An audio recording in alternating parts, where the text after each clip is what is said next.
வாழ்க வளமுடன் நண்பர்களே, ஹீலர் லைஃப் ஸ்டைல் தமிழ் சேனலுக்கு உங்களை வரவேற்கிறேன். இன்றைக்கி நம்ம சேனலில் அற்புதமான மருதாணியின் மருத்துவ பயன்களை பற்றி பார்ப்போம். மறக்காம நம்ம சேனலை சப்ஸ்கிரைப் பண்ணிக்கோங்க. எல்லாருக்கும் வீடியோ ஷேர் பண்ணுங்கள். வாங்க வீடியோக்குள்ளே போகலாம். மருதாணி இலைகள் அழகுக்கு மட்டுமல்லாமல் மருந்தாகவும் பயன்படுத்தக்கூடிய தாவரமாகும். பல மருத்துவ குணங்கள் கொண்ட மருதாணி அனைத்து பெண்களுக்கும் பிடித்த ஒரு விஷயமாகும். பெரும்பாலானோர் மருதாணியை வீட்டில் வளர்ப்பார்கள். இதன் பூ, விதை, இலை, வேர் என அனைத்தும் மருத்துவ குணங்கள் மிகுதியாக உடையது. நம் பாரம்பரிய பண்டிகைகள், திருவிழாக்கள், திருமணம் மற்றும் பல சுப நிகழ்ச்சிகளுக்கு பெண்கள் மருதாணி வைத்து கொள்வார்கள். மருதாணி வைப்பது வெறும் அழகுக்கு மட்டுமல்ல, பல அற்புத மருத்துவ குணங்களும் நிறைந்துள்ளது. மருதாணியை ஆண்களும் வைக்கலாம், தவறில்லை. மருத்துவத்தன்மை கொண்ட மருதாணி மூலிகையை எல்லோரும் பயன்படுத்தக்கூடிய ஒரு பொருளாகும். இன்று மருதாணி வைப்பது பல்வேறு நாடுகளிலும் அதிகம் பெருகியுள்ளது.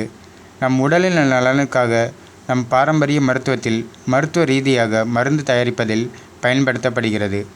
மருதாணி இலையை அரைத்து கைகளில் வைப்பதால் ஏற்படும் நன்மைகளை பற்றி பார்ப்போம். பித்தம் சம்பந்தப்பட்ட நோய்களை நீங்குகிறது.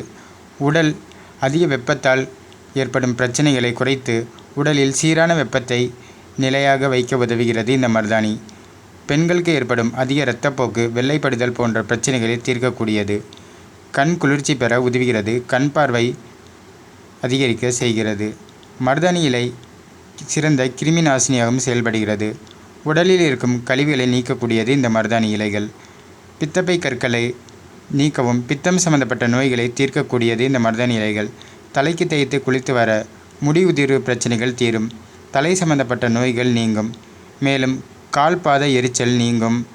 காலாணி நோய் தீர மருதாணி இலையுடன் சிறிது மஞ்சள், வசம்பு, சிறிது கற்பூரம் சேர்த்து அரைத்து தடவி வர காலாணி பிரச்சனை தீரும். இதெல்லாம் கிடைக்கலனா நீங்கள் நாட்டு மருந்து கடையில் கூட வாங்கி பயன்படுத்தலாம்.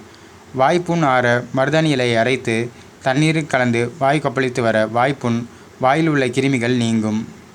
மருதாணி அரைத்து வைப்பது உடல் ரீதியாகவும் மன ரீதியாகவும் ஆரோக்கியத்தை அதிகரிக்கும் ஆற்றல் உடையது. மருதாணி வைப்பது உடல் சூட்டை நீக்கி குளிர்ச்சி தரக்கூடியது. ஆனால் இன்றைய நவீன காலத்தில் கெமிக்கல் நிறைந்த சாயத்தை அழகுக்காக பயன்படுத்துகிறோம். இது ஆபத்தானதாகும். நாளடைவில் இயற்கையாக கிடைக்கும் மூலிகை செடி மருதாணி. அதை பறித்து மருதாணியாக கைகளில் வைப்பதே ஆரோக்கியம் நிறைந்ததாகும். மேலும் ஒரு தகவல் என்னவென்றால், மருதாணி சிவப்பாக பிடிக்க எலுமிச்சம்பழ சாறு சிறிது சேர்த்து அம்மியில் அரைக்கும்போது அதிக சிவப்பு நிறம் தரக்கூடியதாகும். கெமிக்கல் நிறைந்த மெஹந்திகளை பயன்படுத்துவது தவிர்த்து விடுவது நல்லது. இயற்கையாக வீட்டில் வளர்த்த மருதாணி இலையை பல அற்புத மருத்துவ குணங்கள் கொண்டதாகும். மருதாணி நம் பாரம்பரிய மருந்து. இதை பயன்படுத்தி நலமுடன் வாழுவோம். இந்த தகவல் உங்களுக்கு பயனுள்ளதாக இருக்கும்னு நினைக்கிறேன். மேலும் பல தகவலுக்கு ஹீலர் லைஃப் ஸ்டைல் தமிழ் சேனலோடு இணைந்திருங்கள். நன்றி.